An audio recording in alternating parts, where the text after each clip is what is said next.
Sampai di sini pembacaan firman Tuhan kita. Enarke untuk logos, kai logos untuk paroteteo, kai theos untuk logos. Pada mulanya adalah firman, firman itu bersama-sama dengan Allah, dan firman itu adalah Allah. Saudara-saudari yang sangat dikasihi dan diberkati oleh Tuhan, kita Yesus Kristus, sebelum kita masuk lebih dalam lagi pada kebenaran firman Tuhan, saya mengajak kita sekalian, rekan-rekan Full Gospel, untuk menaruh tangan kanan saudara di dalam dada saudara masing-masing.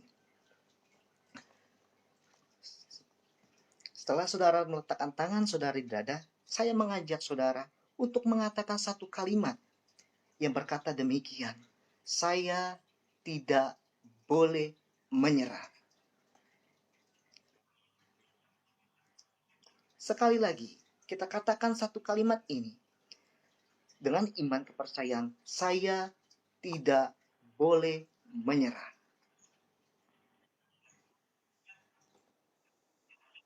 Amin. Terima kasih saudara-saudara yang sangat dikasihi dan berkati oleh Tuhan. Apapun permasalahan yang terjadi dalam kehidupan saudara dan saya, hendaklah kita sebagai orang percaya kepada Allah harus memiliki satu sikap yang tidak pernah menyerah oleh situasi dan kondisi yang terjadi dalam kehidupan ini. Saya yakin dan percaya kalau Tuhan ada di dalam kehidupan saudara dan saya, maka tidak ada alasan untuk kita menyerah terhadap masalah, terhadap pergumulan, maupun terhadap tantangan yang silih berganti dalam kehidupan kita pribadi lepas pribadi. Saudara yang sangat dikasihi dan diberkati oleh Tuhan, menyerah terhadap masalah, menyerah terhadap pergumulan, maupun menyerah terhadap tantangan bukanlah suatu pilihan yang terbaik bagi saudara dan saya sebagai anak-anak Tuhan. Mengapa saya katakan demikian? Karena bersama Tuhan, saudara dan saya mampu melakukan segala perkara yang hebat dan luar biasa. Bahkan Alkitab sendiri senantiasa menegaskan dalam sabdanya yang tertulis di dalam kitab Filipi pasal yang keempat, ayat yang ke-13. Dikatakan demikian, segala perkara dapat kutanggung di dalam Dia yang memberikan kekuatanku. Jadi saudara, ayat ini bukan sekedar sebuah retorika belaka, melainkan ayat ini adalah satu kebenaran yang harus kita miliki, kita pegang, kita yakini sebagai orang percaya. Bahwa bersama Yesus kita kuat. Bersama Yesus kita mampu melakukan perkara-perkara yang besar. Saudara, seringkali kita ini menyerah terhadap masalah. Kita ini menyerah terhadap pergumulan. Kita menyerah terhadap tantangan yang besar dalam kehidupan kita. Itu semua disebabkan karena kita terlalu sering mengandalkan rasio logika dalam berpikir dan mengandalkan kekuatan kita sendiri. Kita nggak sadar bahwa kekuatan kita sebagai manusia terbatas adanya. Kemampuan kita terbatas. Keuangan kita terbatas. Kepintaran kita terbatas. Pikiran kita terbatas. Tenaga kita terbatas. Semua yang ada di dalam kehidupan manusia terbatas adanya. Tetapi ketika manusia yang terbatas itu mau datang kepada satu pribadi yang tidak terbatas, yaitu Yesus Kristus, maka percayalah, saudara dan saya tidak akan pernah menyerah terhadap masalah sebesar apapun, terhadap pergumulan sebesar apapun, dan terhadap tantangan sebesar apapun. Mengapa hal ini bisa terjadi? Karena ada tangan Tuhan yang kuat dan gagah perkasa, yang selalu menyertai dan memberikan kekuatan, bahkan memberikan pertolongan dalam kehidupan saudara maupun dalam kehidupan saya. Oleh sebab itu, saudara yang sangat dikasihi dan diberkati oleh Tuhan, milikilah semangat yang pantang menyerah. Seperti hal lagu pujian yang berkata, ku tak akan menyerah pada apapun juga, sebelum ku coba semua yang ku bisa, tetapi ku berserah kepada kehendak kehendakmu. Hatiku percaya Tuhan punya rencana. Penting sekali dalam setiap kehidupan manusia sebagai orang percaya memiliki hati yang terus bersemangat dan pantang menyerah. Saudara, gospel yang sangat dikasihi dan diberkati oleh Tuhan. Pada satu kali ada seorang anak yang menyatakan kerinduannya kepada bapaknya. Si anak berkata, "Pah, aku memiliki kerinduan untuk menjadi seorang pemain bola." Mendengar hal ini, sang bapak pun menjawab, "Baiklah nak, papa akan mendukung kerinduanmu untuk menjadi seorang pemain sepak bola." Singkat cerita, saudaraku, bapak ini pun mulai melatih anak ini, mulai dari mengatur pernapasan, sampai pada akhirnya sang bapak melatih anaknya bagaimana teknik cara menendang bola ke gawang yang dijaga oleh sang bapak. 1 kali, 2 kali, bahkan sampai puluhan kali. Sang anak ini mencoba untuk menendang bola ke arah gawang yang dijaga oleh sang bapak. Akan tetapi, alhasil tidak menemukan keberhasilan. Dan herannya, anak ini tidak pernah menyerah, saudara. Melainkan ia terus mencoba untuk menendang bola lagi. Walaupun bola yang tendangnya itu tidak masuk-masuk ke dalam gawang yang dijaga oleh sang bapak. Dan menariknya, sang bapak pun terus-menerus mendorong sang anak. Bahkan memberikan suatu support dan berkata, "Nak, ayo, kamu pasti bisa. Nak, ayo, kamu pasti bisa." Dan mendengar seperkataan dari sang bapak ini, akhirnya sang anak ini mendapatkan satu kekuatan yang baru, semangat yang baru dalam kehidupannya. Sehingga ia pun semakin bersemangat untuk menendang bola dan memasukkannya ke dalam gawang yang dijaga oleh sang bapak. Apa yang terjadi, saudaraku? Akhirnya bola pun masuk ke dalam gawang yang dijaga oleh sang bapak ini. Saudara-saudara yang sangat dikasihi dan diberkati oleh Tuhan, kita petik dari satu kisah daripada si anak ini tidaklah lain selain sikap yang tidak mudah menyerah. Meskipun anak ini terus berulang-ulang kali, bahkan berpuluh-puluhan kali, gagal untuk memasukkan bola ke dalam gawang yang dijaga oleh sang bapak. Namun pada akhirnya, anak ini berhasil untuk memasukkan bola ke dalam gawang yang dijaga oleh sang bapak. Saudara-saudara, gospel yang sangat dikasihi dan diberkati oleh Tuhan. Firman Tuhan pada pagi hari yang indah ini terambil dalam kitab Markus pasal yang ke-10, ayat yang ke-46 sampai yang ke-52. Mengajarkan kita untuk jangan menyerah. Jangan menyerah pertama dapat kita lihat bagaimana ketika Bartimius, seorang pengemis buta ini berteriak-teriak memanggil nama Yesus. Dikatakan dalam ayat yang ke-46 sampai yang ke-47. Demikian firman Tuhan. Ketika didengarnya bahwa itu adalah Yesus orang Nazaret, mulailah ia berseru, "Yesus anak Daud, kasihanilah aku." Banyak orang menegurnya supaya ia diam, namun semakin keras ia berseru, "Anak Daud, kasihanilah aku." Saudara yang sangat dikasihi dan diberkati oleh Tuhan, tahukah saudara, dalam pandangan masyarakat Yahudi pada zaman itu, ketika seseorang lahir dalam keadaan buta, biasanya itu disebabkan karena dosa.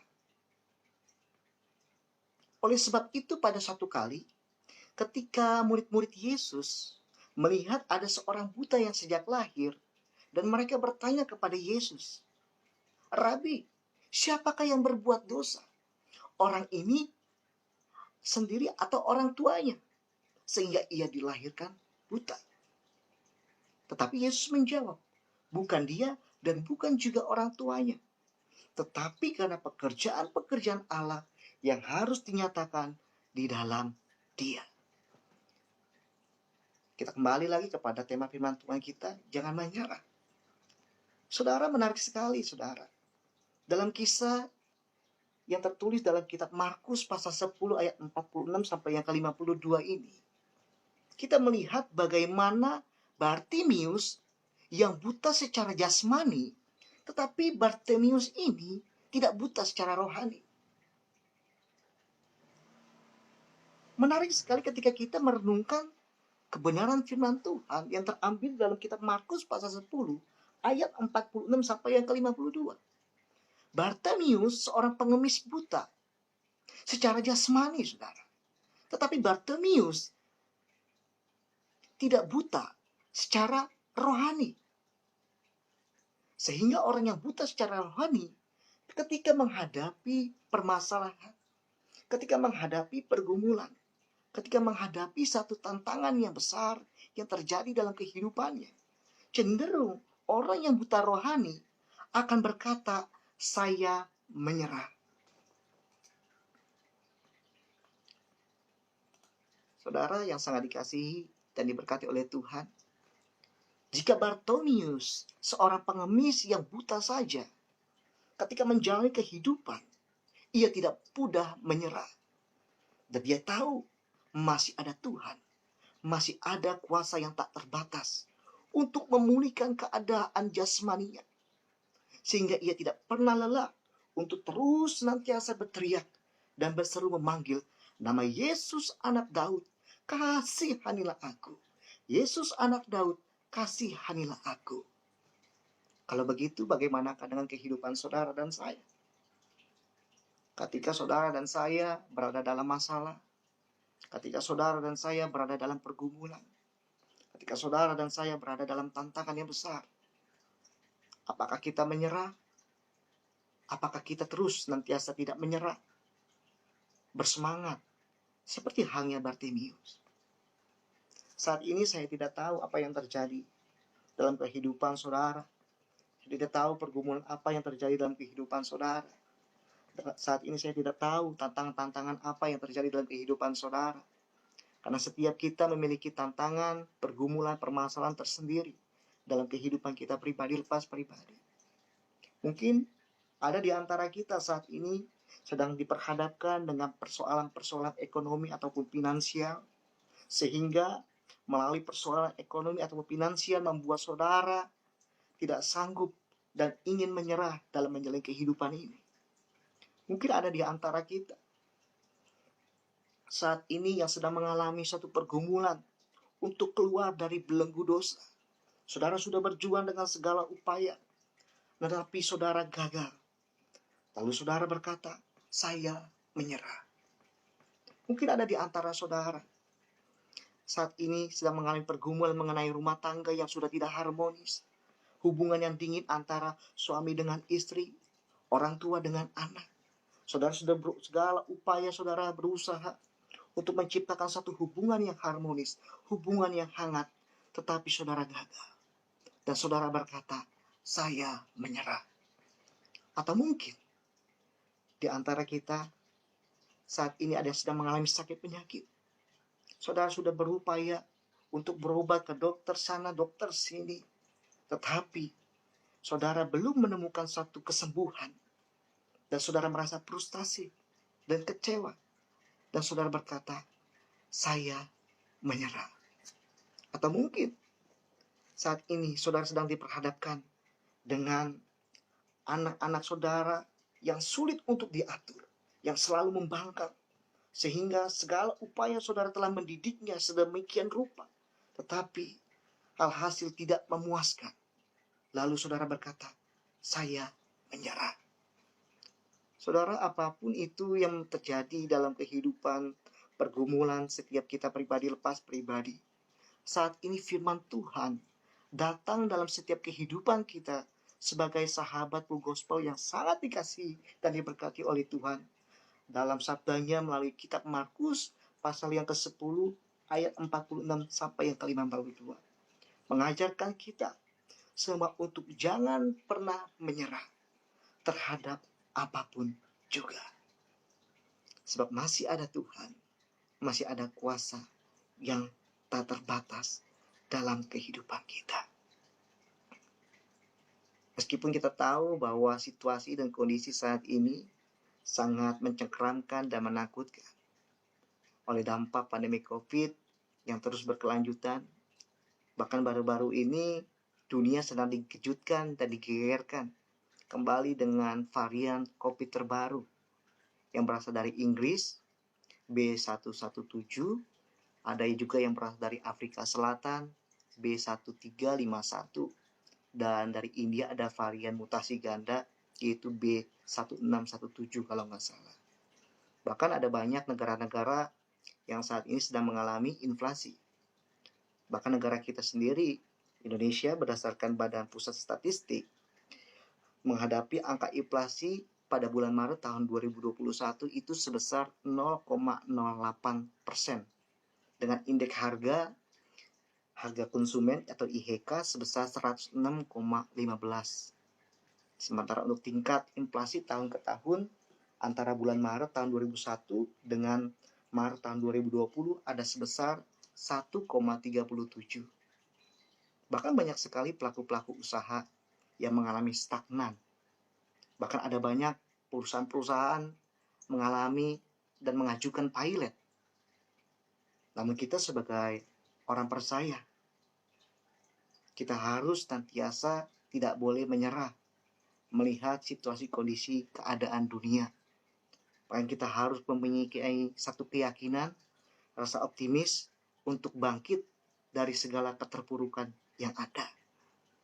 Biarlah firman Tuhan pada hari ini mengingatkan kita agar apapun yang terjadi dalam kehidupan kita, persoalan maupun tantangan apapun itu, kita tidak pernah menyerah terhadap segala sesuatunya.